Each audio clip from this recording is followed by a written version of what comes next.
মাধ্যমিক এবং উচ্চ মাধ্যমিকের ফল প্রকাশিত হয়েছে। এবার সবার মনে একটাই কোশ্চেন, দাদা আমি 50% পেয়েছি, আমি কি স্কলারশিপ পাবো? আমি 60% পেয়েছি, আমি কি স্কলারশিপ পাবো? আমি 50%-এর কম নাম্বার পেয়েছি, তাহলে আমি কি স্কলারশিপ পাবো? আজকের এই ভিডিওর মাধ্যমে এই টু জেড আলোচনা করবো। তোমরা প্রথম থেকে শেষ পর্যন্ত ভিডিওটির সঙ্গে থাকো। তোমরা যারা 60% বা 60%-এর বেশি নাম্বার পেয়েছো তারা স্বামী বিবেকানন্দ স্কলারশিপ পাবে। এটা কিন্তু 60% থেকে শুরু, এবং 60% থেকে তোমরা যত উপরে নাম্বার পাবে তারা কিন্তু এই স্কলারশিপের জন্য আবেদন করতে পারবে। যারা 60%-এর থেকে কম নাম্বার পেয়েছো, কেউ মনে করো 59% নাম্বার পেয়েছো, সে কিন্তু স্কলারশিপে আবেদন করতে পারবে না। স্বামী বিবেকানন্দ স্কলারশিপের জন্য আবেদন করার একটাই ক্রাইটেরিয়া, সেটা হলো 60% থেকে 60%-এর উপরে তুমি যত পার্সেন্ট নাম্বার পাও না কেন, তাহলে তুমি স্বামী বিবেকানন্দ স্কলারশিপে আবেদন করতে পারবে। এবার আসি, তোমরা যারা 60%-এর নিচেই পেয়েছো এবং 50%-এর ওপরে পেয়েছো, অর্থাৎ 50% থেকে 59% পর্যন্ত তোমরা যারা নাম্বার পেয়েছো তারা কিন্তু নবান্ন স্কলারশিপ পেয়ে যাবে। ঠিক আছে, এটাও কিন্তু সরকারি স্কলারশিপ, স্বামী বিবেকানন্দর মতো এটাও কিন্তু নবান্ন স্কলারশিপ।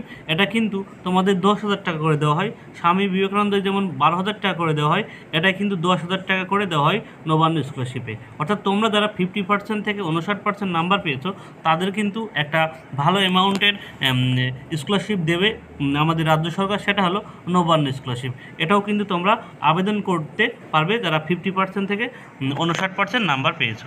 এবার আসি, যারা 50% থেকে কম নাম্বার পেয়েছো তারা কিন্তু নবান্ন বা স্বামী বিবেকানন্দ কোনো স্কলারশিপ পাবে না।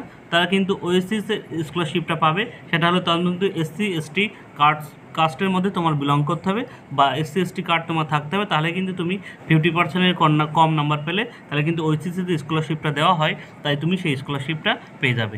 এবার আসি, বিভিন্ন রকম কিন্তু তোমাদের বেসরকারি স্কলারশিপ দেওয়া হয়, যেমন টাটা থেকে দেওয়া হয়, তারপরে জিন্দাল থেকে দেওয়া হয়। তবে বলে রাখি, নবান্ন স্কলারশিপ, তাছাড়া স্বামী বিবেকানন্দ স্কলারশিপ, এটা কিন্তু সরকারি স্কলারশিপ।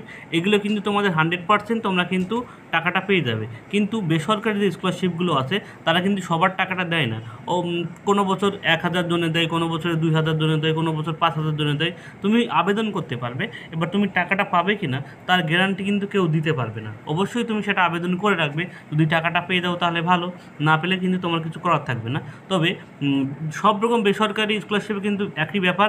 ঠিক আছে, প্রত্যেক বছরে কিছু কিছু ছেলে মেয়েদের দেওয়া হয়, তার মধ্যে যদি তোমার নামটা থেকে দেয় তাহলে তো খুবই ভালো, না হলে কিন্তু তোমার কিছু করার নেই। কিন্তু স্বামী বিবেকানন্দ বা নবান্ন স্কলারশিপটা এটা কিন্তু আমাদের রাজ্য সরকারের সরকারি স্কলারশিপ। এটাই তুমি যদি আবেদন করো তাহলে কিন্তু তুমি 100% টাকাটা পাবেই, এবং তুমি 50% থেকে 59% নাম্বার হলে নবান্ন স্কলারশিপে আবেদন করতে পারবে, এবং 60% থেকে তার থেকে বেশি নাম্বার পেলে তুমি কিন্তু স্বামী বিবেকানন্দ স্কলারশিপ পাবে, এবং ভালো টাকার একটা অ্যামাউন্ট তুমি পাবে, যেটা তোমার কিন্তু ভবিষ্যতে পড়াশোনার কাজ এগিয়ে চলতে রাজ্য সরকার একটা সুন্দর প্রকল্পে তোমার কিন্তু সহায়ক করবে। এখনও কিন্তু স্কলারশিপ কিন্তু আবেদন শুরু হয়নি। শুরু হলে কিন্তু আমি ভিডিওর মাধ্যমে জানিয়ে দেবো তোমাদের কী কী ক্রাইটেরিয়া থাকবে নবান্ন স্কলারশিপের জন্য, স্বামী বিবেকানন্দ স্কলারশিপের জন্য। এরকম গুরুত্বপূর্ণ আপডেট পেতে হলে অবশ্যই আমার চ্যানেলকে সাবস্ক্রাইব করে রাখো। সবাইকে ধন্যবাদ, সবার জন্য শুভকামনা রইল।